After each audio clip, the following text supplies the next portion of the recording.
Look, investing can be complicated, but it really doesn't need to be as long as you are able to keep it simple. And that's why today in this video, we are going to be talking about the S&P 500 and the total stock market index fund. And we're going to be comparing those two to see which one might be best for your simple investment portfolio. So if you had to choose only one, either to invest in the S&P 500 or to invest in a total stock market fund, which one should you choose? Well, in order to answer that question, the first thing that we need to do is we need to simply just really quickly define what both of those are. So let's first start with what the S&P 500 is. This one's pretty easy. So the S&P 500 is simply a market index that tracks 500 of America's largest publicly traded companies. So that is what the index consists of. So that one's pretty simple to understand. A total stock market US fund seeks to track pretty much all publicly traded companies in the United States. Now, realistically, it's not actually going to be tracking 100% of all publicly traded companies because companies will come and go pretty often. But it's going to get about generally around 95% of publicly traded companies, maybe except for the very, very smallest of companies. So generally, it's kind of accepted that a total stock market fund, when it comes to the US funds, is going to track about 95% of publicly traded companies. So that's really the difference. 500 companies versus 95% of all companies. Now, when it comes to allocation, both of these stock funds are going to be 100% equities. So when you're talking about the S&P 500 and you're talking about a total stock market fund, obviously both of them are generally supposed to be 100% equities. Now, when you actually go to buy an index fund, it's technically not going to be 100% invested in equities because the fund needs to hold a certain amount of money in cash for easy transition of buying and selling when mutual fund investors are buying and selling within that fund. So it's technically not going to be 100% equity, but the actual market index itself is 100% equity, 100% stocks for both of these funds. And both of these funds are also known as what's called market cap weighted. So the value of the company is going to determine how much that company represents within that index. So the larger a company is, like the more it's worth, the more it's going to be represented in both of those indexes, both in the S&P 500 and the total stock market fund. So both are market cap weighted. In order to find the market cap of a company, you simply have to take the price per share that it's trading at and multiply that by the number of outstanding shares that that company has. So a really, really large company, could be worth many billions of dollars, even trillions of dollars. And so that company, one of that size and magnitude, is going to represent a lot more, like a larger percentage of that index fund, just as it does with the entire US economy. It's generally perceived that a total stock market fund is actually pretty closely related to the S&P 500 because those 500 largest companies, those largest publicly traded companies, represent such a large amount of the entire US economy. And so those are also going to be reflected within that total stock market index fund as well. So it's about 75 to maybe 80% the same as the S&P 500 when we're talking about the total stock market fund. And that brings me to the actual number of holdings within those companies. So again, the S&P 500 is really simple because it actually is supposed to be 500 companies. Now, some of those companies have more than one kind of stock within that same company, but it's supposed to be 500 companies. So you might actually see 505. That's because one company might have two different kinds of shares of stock. But yeah, generally the S&P 500 is going to be 500 companies. But then when it comes to the total stock market index fund, that's going to actually vary because it's actually pretty broad when you're talking about what is a total stock market fund index. So there's multiple different actual indexes that could be being referred to when you're talking about a total stock market index fund. Now there's ones such as the Wilshire 5000, maybe the Russell 3000, and also you have the CSRP, which represents about 3,500 companies. So that is the total amount of companies that's supposed to be represented within that total stock market fund. And again, many of those companies are going to be very, very small and might not even be included in some of the other total stock market funds. So generally, one I like to refer to generally is the CSRP, which has about 3,500 companies, give or take. And that is the one that is being tracked usually by Vanguard. So when you're referring to Vanguard and their total stock market fund, their total stock market fund has about 3,500 holdings within it. It could have a little bit more, a little bit less, but I just like to round it off and say 3,500. And now when we're comparing diversification within these two funds, right off the bat, someone might think, well, the total stock market fund is way more diversified than the S&P 500 funds. So we've already seen that even with the standard, Vanguard total stock market fund, it has 3,500 companies, whereas obviously the S&P 500 only has 500. So right away, on the surface level, you might think that the total stock market fund is way more diversified. It might not be as diversified as you might think if you don't really think about it. And I kind of mentioned that earlier. But the S&P 500, so first, they only have large cap stocks. They only have, the biggest of the big companies, 500 of those really large companies. And generally, when you're referring to a large cap stock, it generally refers to a company that is valued at more than 10 billion. Now we have companies on the S&P 500. The largest companies are worth trillions of dollars. But generally, when you're generally speaking about what is a large cap stock, it's about more than 10. It's usually referring to a company that's worth more than $10 billion. Now the S&P 500, many of those companies are worth way more than $10 billion. But when you're referring to the total stock market fund, they could have large cap, they could have medium cap, small cap, and maybe possibly even micro cap. When we're defining a medium cap, generally people like to say that it's between 2 billion and 10 billion that company's worth. When we're referring to a small cap stock, it's generally between 300 million and $2 billion of worth. And then a micro cap stock is generally 50 million to 300 million. Okay, so that is like kind of the general definition of when you're defining how large a stock actually is.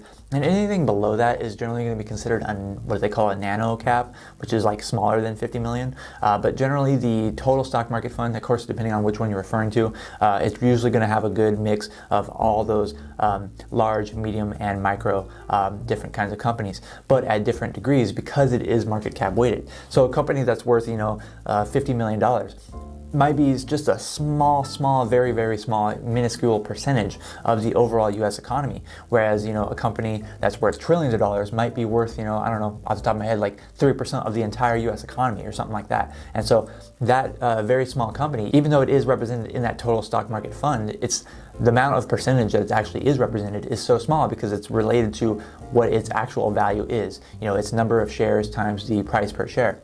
And so that means that these really large companies do take up, like I mentioned before, 75 to 85, something like that, a really large percentage of the entire total stock market fund. And next we can get into some more bread and butter stuff, some really cool important stuff when we're actually comparing the S&P 500 and the total stock market side to side. But really quick, I just want to say if you're enjoying this video so far, please make sure that you like it and you give it a thumbs up. It really does help me out and I really do appreciate it.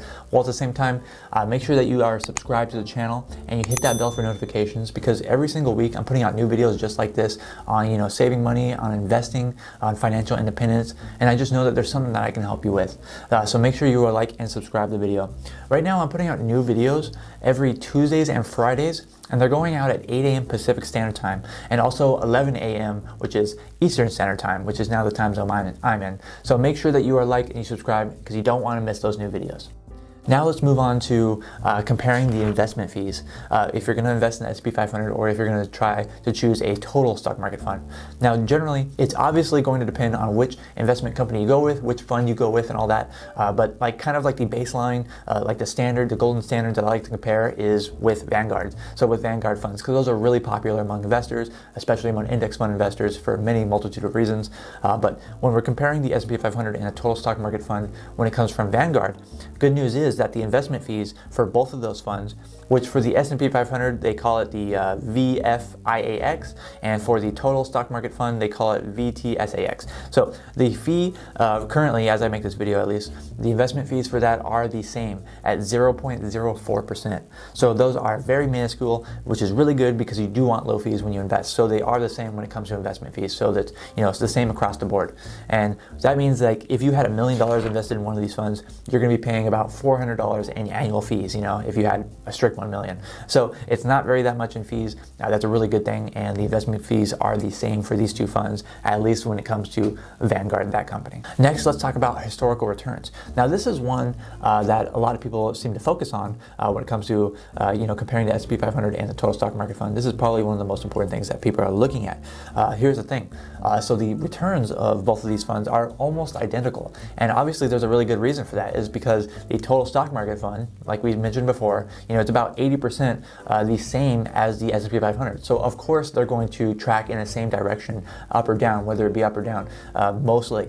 Now, of course, there is maybe slight deviation because, let's say that other, 20%, which is represented on medium cap and small cap companies, just the rest of the U.S. economy. Now, that is going to be a very, very slight amount of change, but they are, again, all equities, and they are mostly the same. And so it is actually kind of difficult to directly compare and fully compare over the super a long-term time frame because both of these indexes were created, at different times. So what you might not know, is that the S&P 500 actually started with only about 90 companies in 1926. So when people are referring to, the historical return of the S&P 500, and they're dating it all the way back to 1926, there wasn't actually 500 companies at that time. There was 90 companies in the index when it was created in 1926. And then it didn't actually become the actual S&P 500. It didn't become 500 companies until in 1957.